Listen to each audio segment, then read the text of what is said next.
พี่น้องไงเนาะคลิปนี้ก็สิออกมาเว้าในเรื่องบ้านน้องเตพี่น้องเนาะในเรื่องบ้านน้องเตที่ว่าเวียงเข้าไปมื้อนี้เนาะก็มี FC หลายๆคนคอมเมนต์กันเข้ามาต่างๆนานาพี่น้องบายดีปะดุงอ่ะก็มี FC คอมเมนต์กันต่างๆนานาพี่น้องไงเนาะว่าอ่าบ่อยากให้ทั้งเบาบอดกับเบาดีที่ทายพี่น้องเนาะว่าสร้างความวุ่นวายหลายนู่นนั่นนี่แหละพอเวียงก็หากระเข้าไปทายพอเวียงก็หากระเข้าไปทายหลังจากได้มือสร้างบ้านเนาะมือย่อบ้านขึ้นมือย่อบ้านขึ้นพอเวียงหากระเข้าไปทายมื้อนี้แล้วก็มีคอมเมนต์กันเข้ามาหลายบางคอมเมนต์เนี่ยลาฮอดทางผู้รับผู้ใหญ่ผู้เพิ่นที่มีพระคุณเนาะช่วยสร้างจกเงินในถุงเพิ่นออกมาสร้างเฮือนให้คนอยู่สร้างเฮือนให้ผู้ตกทุกข์และยากอยู่และก็ยังถึง FC ลานะพี่น้องบางคอมเมนต์มันแห้งเกินบ่เวียงกระลบออกพี่น้องกันเนาะให้ FC ไปฟังในเรื่องราวของเพิ่นเนาะเพิ่นช่วยมานี่จักสิว่าในหลายก็หลายเติบเนาะหลายครอบครัวหลายเติบว่าง่ายๆซะเพิ่นช่วยครอบครัวเขาน้องเตมานี่ก็6 ปีแล้วพี่น้อง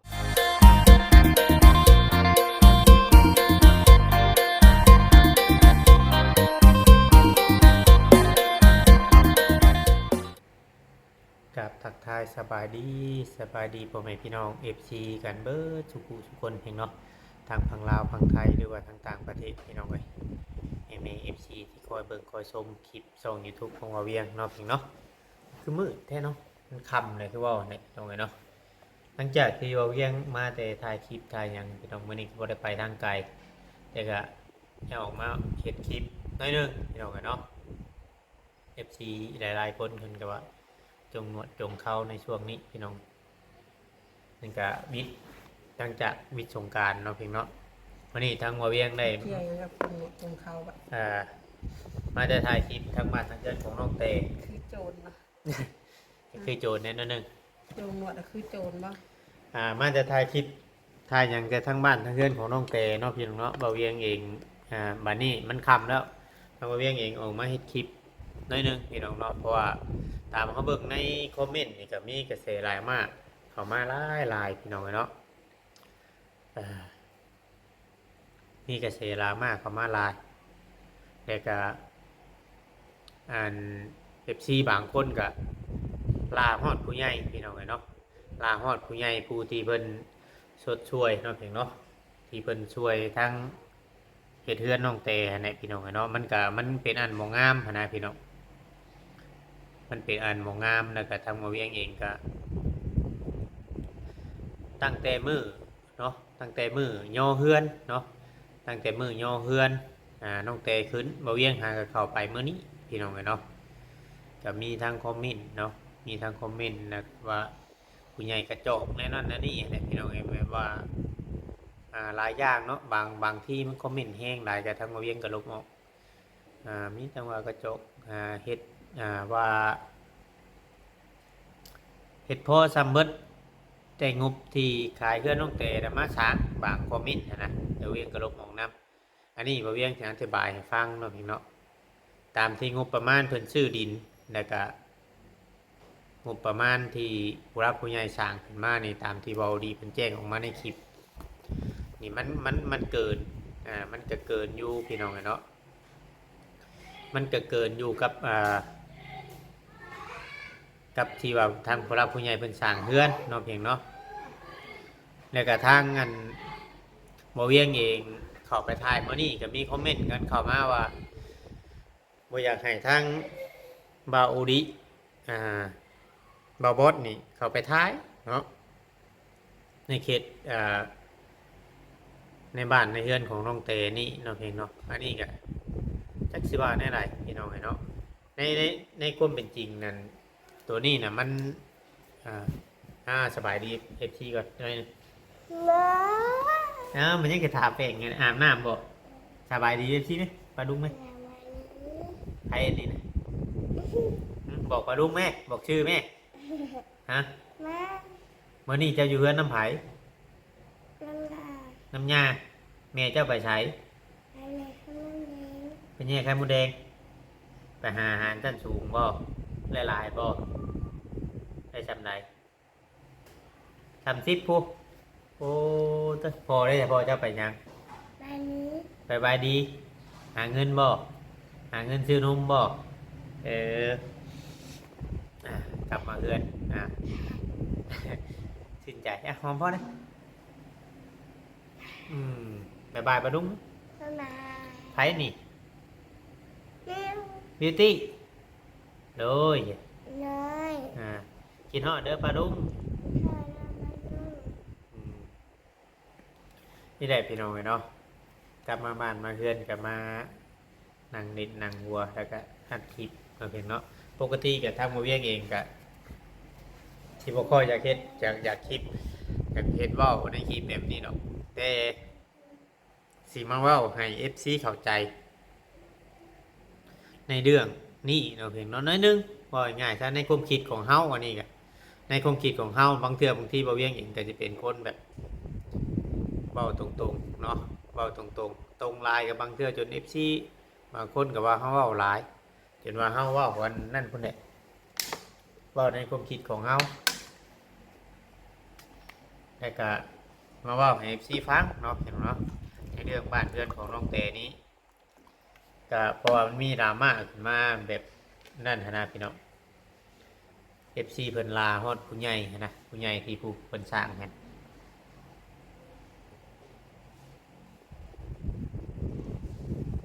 ทางผู้รับผู้ใหญ่ที่ว่าเพิ่นสร้างให้มี FC คอมเมนต์กันเข้ามาว่าบ่อยากให้เบาบอสกับเบาดิหนีไปท้ายอันนี้ก็ทางเขาเจ้าก็เฮ็ดงานอยู่หั่นเป็นเดือนกว่าเนาะเพียงเนาะเป็นเดือนกว่าแล้วเกี่ยวกับน้องเต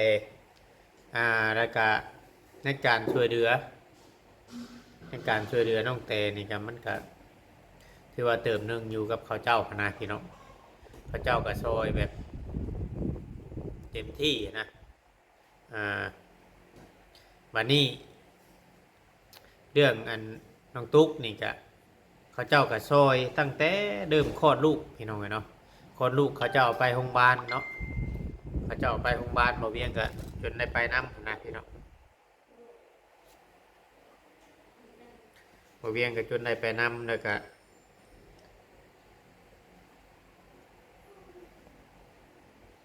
ยายก็มาเห็น FC ลาจากอย่างนักหน่วงเนาะพี่เนาะบ่เวียงก็เลย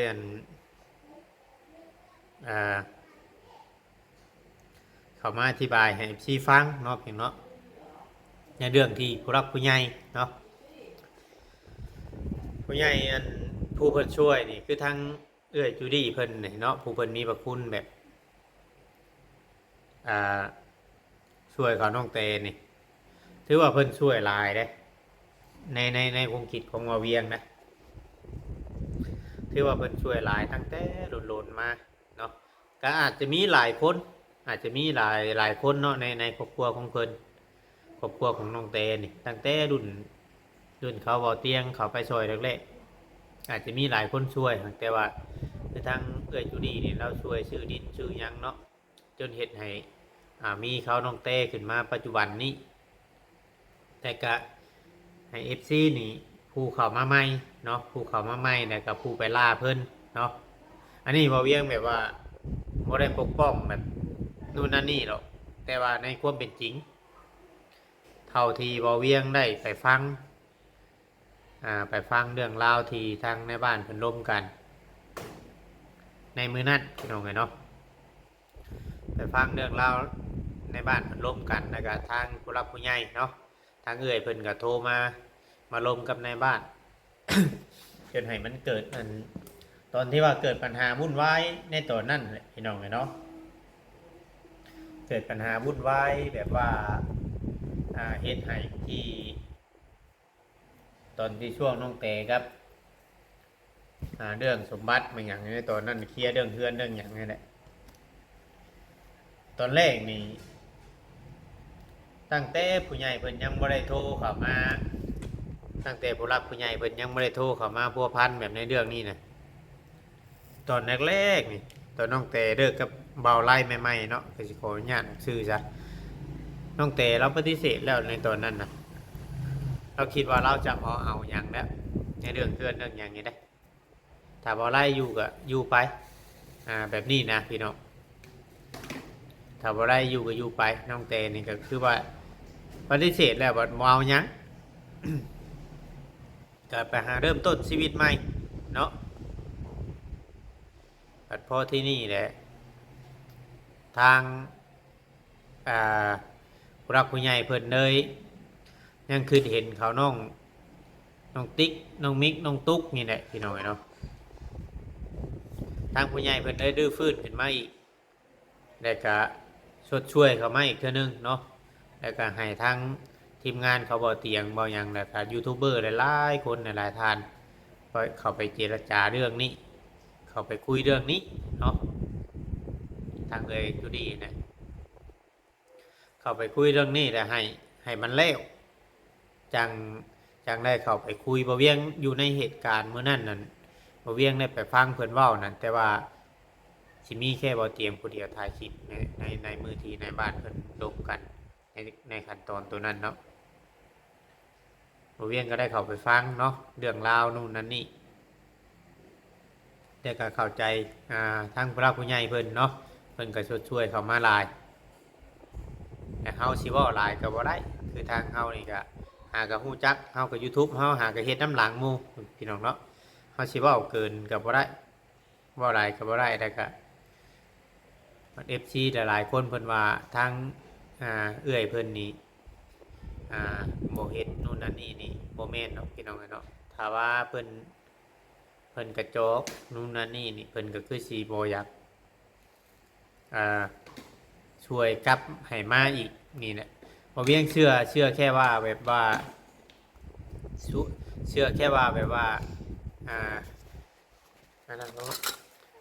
แค่ว่าเพิ่นกลับเขามาช่วยอีกครั้งนี่แหละพี่น้องเนาะกลับมาช่วยอีกครั้งนะเฮ็ดให้ได้เฮือนได้ซ่านอยู่แล้วก็เฮ็ดให้เขาน้องเตนี่มีปัจจุบันนี่บัดนี้แหละเพิ่นเฮ็ดเฮือนหลังใหญ่นี่แล้วเฮ็ดเฮือนหลังใหญ่นี่แล้วเพิ่นก็เติมเงินเติมหยังใส่ก็หลายเติบแล้วก็มันพอที่นี่เพิ่นยกเลิกของครัวของหยังแล้วก็โลนน้ำมาถล่มเนาะโลนน้ำมาถล่มแล้วก็มันเป็นแนวที่บ่งามนะพี่น้องที่จริงนี่เฮือนนี่บางเทื่อบางที่นี่เพิ่นอาจจะกลับมาเฮ็ดอีกหรือว่าแนวไรนี่เฮาก็บ่ฮู้ยังลูกอย่าไปจิกมันอย่าไปจิกมันไหมเพิ่นอาจจะกลับมาเฮ็ดอีกบางเรื่องที่เพิ่นก็อยาก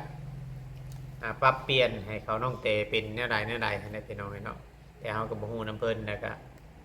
ปล่อย FC เพิ่นบ่เข้าใจเด้เพิ่นก็เข้ามาใหม่แล้วก็คอมเมนต์ต่างๆนะแล้วก็หาผู้นั้นบ่ให้ทายผู้นี้บ่ให้ทายแต่ว่าเวียงนี่หาก็เข้าไปใหม่เข้าไปมื้อที่2หลังจากสร้างบ้านหลังนี้เนาะเพียงเนาะบ่เวียงยังบ่ได้อ่านเบิ่งเบิดทุกคอมเมนต์ดอกแต่ว่าก็เฮ็ดคลิปออกมาเว้าซื่อพี่น้องเนาะเฮ็ดคลิปออกมาเว้าอยู่เฮือนอยู่ซ่านเนี่ยมันบ่มีแนวเฮ็ดมื้อนี้บ่ได้ออกไปถ่ายทั้งคลิปทั้งไกลอยากให้ FC เข้าใจเด้อพี่น้องเนาะเพิ่นช่วยมาแล้วก็จนได้เฮือนได้ซ่านเป็นหลังที่2ไผสิคิดเนาะพี่น้องไผสิคิดสิฝันหลังจากเพิ่นดึงออกมาแต่บอลมันเกิดปัญหาแล้วมาสร้างหลังใหม่ได้ก็ยังเกิดปัญหาอีกไผสิคิดสิฝันเนาะว่ามันสิเกิดขึ้นอีกหลังนี้ก็ได้แล้วก็ยังเกิดขึ้นมาได้นะพี่น้องที่ดินก็มีเนาะแล้วก็ FC บางคนเพิ่นก็ยังคิดว่าย่านเขาเจ้าขายเขาเจ้าบ่ขายหรอกถ้าขายบัดนี้คือว่าเบิดเลยพี่น้องเนาะ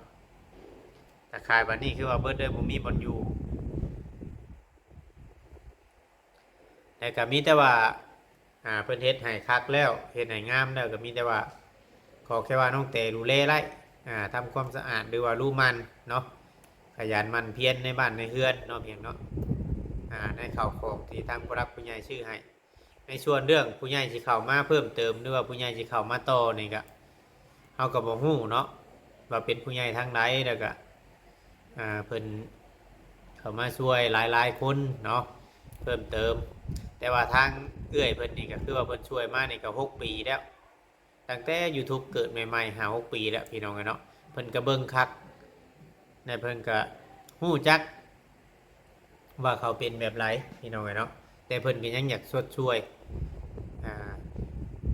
ว่าบุญวาสนามันผูกพันกันอยู่นะพี่น้องมันผูกพันกันอยู่แต่เฮาก็สิเว้าไปหลายสิเว้าไปเกินความเป็นจริงหรือว่าเกินหน้าเกินตาหลายกับโมเมนต์เพราะว่าคือตั้งบ่เวียงเองนี่ก็หาก็เข้าไปแต่ในช่วงเพิ่นอันนั้นใหม่ๆแต่กี้ก็บ่เวียงก็ถ่ายคลิปเรื่อยอยู่แต่ว่าบางสิ่งบางอย่างบ่เวียงก็บอกสอนอยู่อันนี้ก็ให้รู้จักเคารพและทางผู้รักผู้ใหญ่แล้วก็ทางยูทูบเบอร์เนาะบอกสอนกับทางน้องเตให้เพิ่นรู้จักขอบบุญขอบคุณเนาะหลายๆคนเนาะที่เขาไปหาให้นกมือสบายดีเพิ่นตอนที่เพิ่นเข้าไปเพราะว่าเพิ่นถ่ายนี่โมเมนต์ถ้าว่าเมื่อนี้เมื่อวานเนี่ยเพิ่นก็ถ่ายมาหลายปีแล้วนะบ่เวียงก็บอกอยู่แต่ก็อยากให้FC เข้าใจหลายๆคนเนาะกับบ่มีอย่างหลายพี่น้องบ่เวียงก็เว้าซำนี้เพราะว่าถ้าสิเว้าไปหลายนี่ย่านมันผิดนะย่านมันผิดใจ FC เนาะบางเทื่อว่าสิเว้าบ่เวียงนี่เว้าหลายบางคนก็ว่าเข้าไปถ่ายไล่ขอแค่ว่าอย่าเว้าหลายว่ะขอแค่ว่าอย่าเว้าหลายอย่าเรื่องมากเข้าไปถ่ายไล่ว่ะก็บ่เป็นหยังพี่น้องเนาะเฮาเข้าใจจุดนี้อยู่แล้วเพราะเป็นยูทูบเบอร์เฮาต้องเข้าใจคอมเมนต์แต่บ่เวียงนี่อยากให้มีคอมเมนต์ละลายเนาะเข้ามาในช่องบางเทื่อบางทีคอมเมนต์ใดที่ว่ามันสำคัญเฮาก็เอาไปปรับปรุงเนาะปรับปรุงในแก้ไขหรือว่าสิ่งที่เฮาเฮ็ดผิดเฮาก็ควรสิเชื่อฟังเพิ่นนำเฮาก็แก้ไขในตัวเฮานำถ้าเฮาว่ามีจุดบกพร่องเนาะเฮาเว้าบ่ถูกเด้อ FC เขามาตักเตือนนู่นนั่นนี่เฮาก็แก้ไขนะพี่น้องเนาะแต่ว่าให้เข้าใจทางผู้รักผู้ใหญ่ผู้เพิ่นสร้างเงินนี่เงินทุกสิ่งทุกอย่างนี่บ่แม่นว่าเพิ่นสิหามาได้ง่ายๆเด้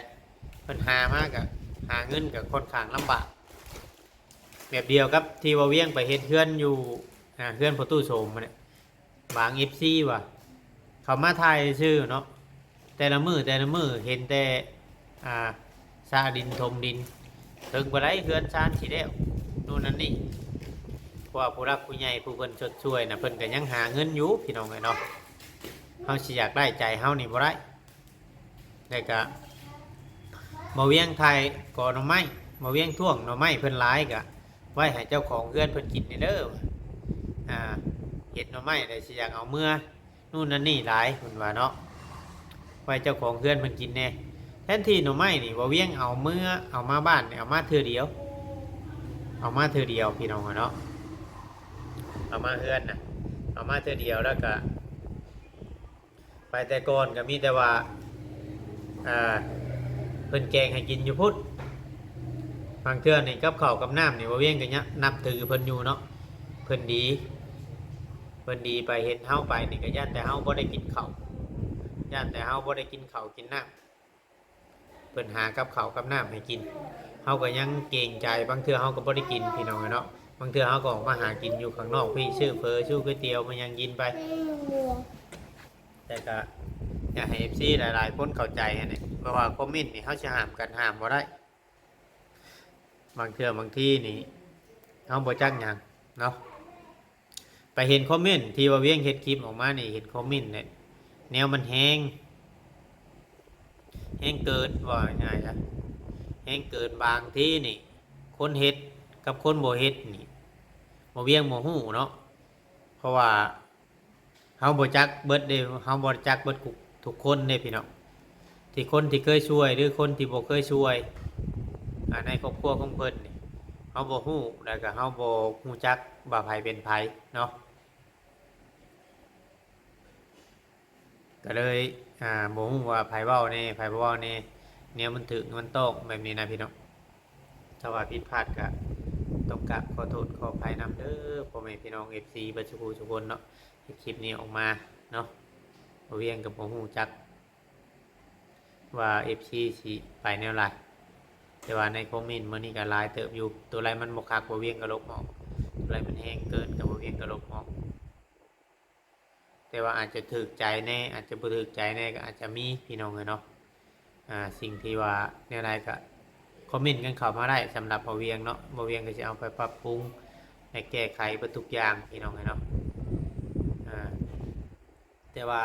ในการถ่ายคลิปนี่มันคือสิหามกันบ่ได้แหละพี่น้องเนาะถ้าว่าเขามีเวลาเขาก็ถ่ายให้ FC เบิ่งพี่น้องเอ้ยผิดพลาดกันได้ก็ต้องกราบขอโทษขออภัยสำหรับคลิปนี้บ่เวียงก็สิลาไปก่อนพี่น้องอยู่ดีไม่แห้งเนาะพี่น้องขอกราบมาสบายดีพี่น้อง